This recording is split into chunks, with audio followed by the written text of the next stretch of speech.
I rise to express the admiration and deep love of the people of Rutland, Melton, the Vale and Harbour villages for Her Majesty, and our heartfelt sympathies to the royal family.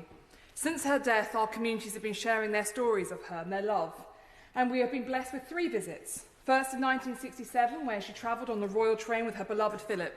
3,000 children awaited her, and she visited our Oakham Castle. There she presented a ceremonial horseshoe, because our tradition is the first time a peer of the realm or a majesty or any member of the royal family visits our county, they must present a horseshoe. She gave us an enormous horseshoe, and in the heart of it, a small horseshoe from one of her racehorses, which was very touching. It now hangs upside down, which some say is unlucky, but in Rutland we say it will stop the devil from bedding in, and it is now on display in our castle.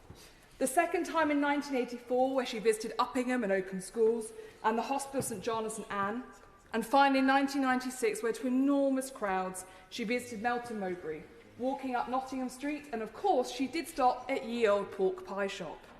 She then finished her visit by going to RAF Cottesmore, and these visits remain in the hearts of our communities. I have to confess that over the last few days, it feels a lot longer, doesn't it? It was only yesterday. My tears have fallen most when there have been stories of joy shared, because I think then it is that we see the great love that we feel for her. But it was also when His Majesty uses the word mama, which I think touched so many of us.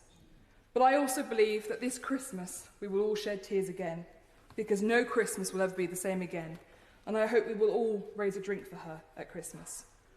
But finally, my overriding memory of yesterday, and one that will stay with me for my life, is that double rainbow that we saw.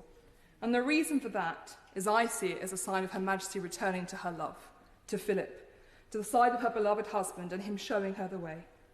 Because, Mr. Speaker, as with all ages of history, the end of an era brings a new dawn. And on behalf of all the people of Rutland and Melton, I say simply, thank you, Ma'am, and God save the King. Stephen